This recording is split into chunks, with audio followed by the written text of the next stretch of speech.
Hey guys, welcome back to another Destiny video. Today, we'll be talking about the top 10 Year 1 weapons I would like to see come back to Destiny in a future update, similar to how the Matador and the Hopscotch Pilgrim was brought back with the Rise of Iron. For this list, I've taken all faction weapons into consideration, although we haven't seen any from New Monarchy, Future Warfare or Dead Orbit brought back so far, but I decided not to include any weapons from the raids or Trials of Osiris. I also tried to pick a variety of weapons. I could have easily picked 4 snipers, but that would make for a somewhat boring list, so every single weapon class available in Year 1 is represented with the exception of rocket launchers. I unfortunately dismantled most of these weapons due to limited vault space and the great weapon parts drought too, but luckily I still have a few of them on my old account, so you'll be seeing a mixture of gameplay on my old account and Year 1 footage I had saved up. But with that said, there were a few weapons I couldn't get any footage for. Anyway, let's get right into it. Coming in at number 10 is the 1-1 Synesthete Scout Rifle. This was the Vanguard Vendor Scout Rifle during House of Wolves. It shares the same impact and rate of fire as the Might and Multi-Tool and Angel's Advocate, which is the best archetype scout rifle for PvP.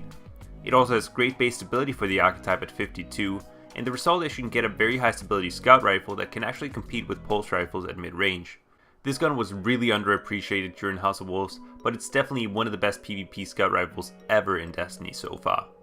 At number 9 is JOLDER'S Hammer, the Iron Banner machine gun from Year 1. This thing is a high impact monster machine gun. In Year 1 you could roll it with Field Scout, which would up the magazine size up to 50 with 25 more bullets in the reserve ammo. I almost hit a 7th column once with 1 magazine of this machine gun.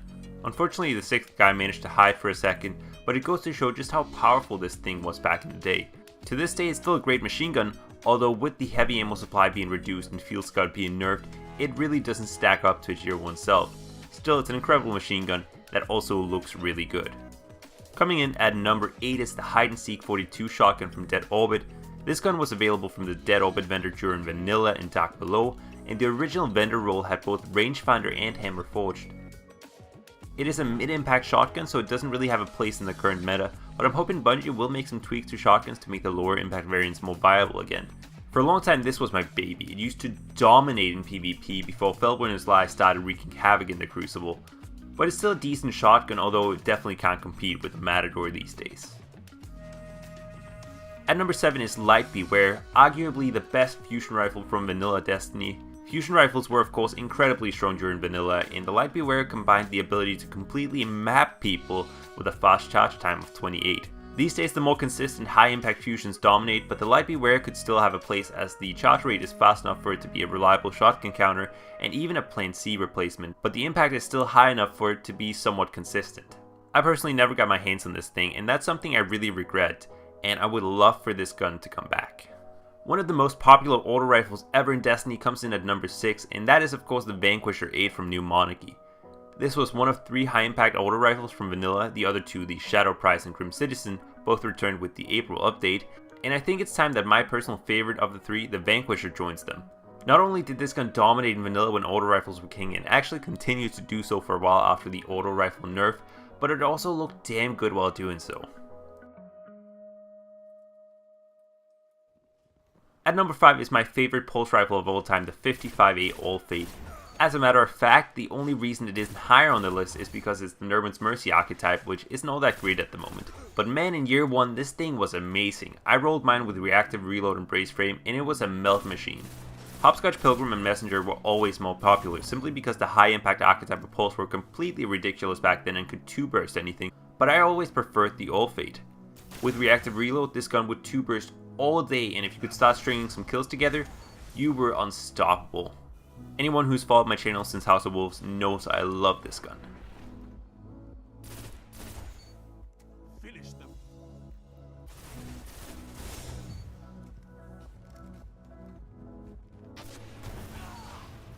Targets eliminated. Congratulations, Guardians. Nice work.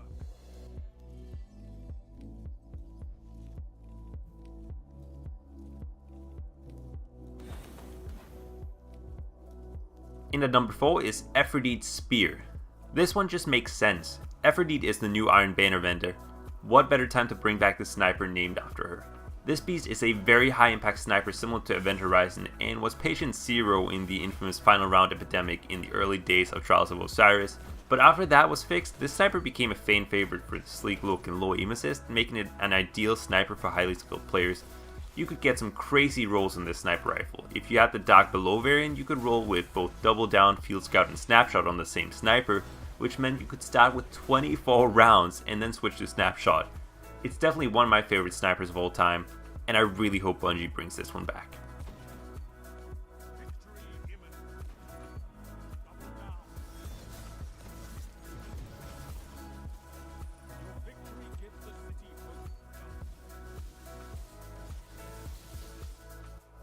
At number 3 is Time on Target, the grandfather of the Hawksaw and Blind Perdition. This beast was available from the Vanguard vendor during Dark Below, and the base variant had Headseeker, Perfect Balance, and Reactive Reload. While the base max size was small at 21, it didn't matter as it had a really fast reload speed and of course Reactive Reload for that bonus damage when reloading after a kill. This gun remained a hidden gem for a very long time, but a number of YouTubers finally started picking up on this thing before House of Wolves was released, and it became a bit more popular. These days, Time on Target doesn't stack up all that well against Hawksaw or Blind Perdition, as those guns are simply easier to control, but you can still get some pretty ridiculous streaks going when you get Reactive Reload kills rolling. I would love to see this gun return with perks like Reactive Reload still being available on it as an alternative to Counterbalance. That way we might actually see some more perk variety on pulses instead of just Counterbalance being the standout on all pulse rifles. At number 2 is her Benevolence, my all-time favorite sniper in Destiny. Now, I actually gotta give an honorable mention to the Supremacy, which I considered including instead, but I think part of what makes the Supremacy so damn awesome is how rare and exclusive it is, and I think it should stay that way. So instead, we've got its successor, the Her Benevolence, which was introduced with House of Wolves. I remember grinding Prison of Elders 30 to 35 times before finally getting my hands on this beast, and then reforging it around 250 times before I finally got the roll I wanted.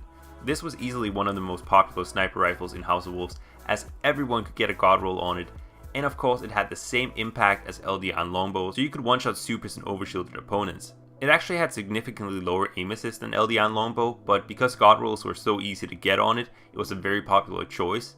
I'm still holding on to 2 of these snipers on my main account and another one on my alternate account. That's how much I like the sniper, and I'm just waiting for the day that I can infuse them.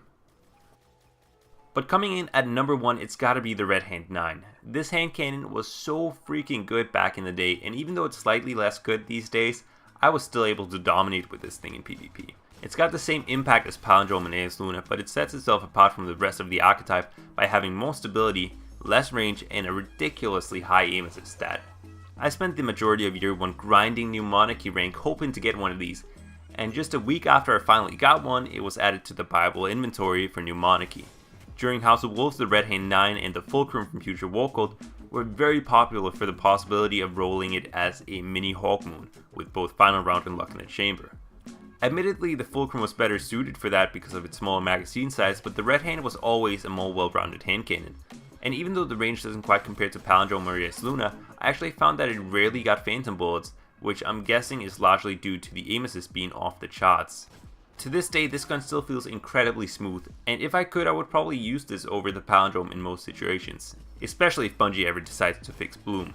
Anyway, that's all for my list, but I would love to hear which weapons you guys would like to see make a return, so please leave your list in the comments section below. I hope you all enjoyed the video, and I will catch you on my next video.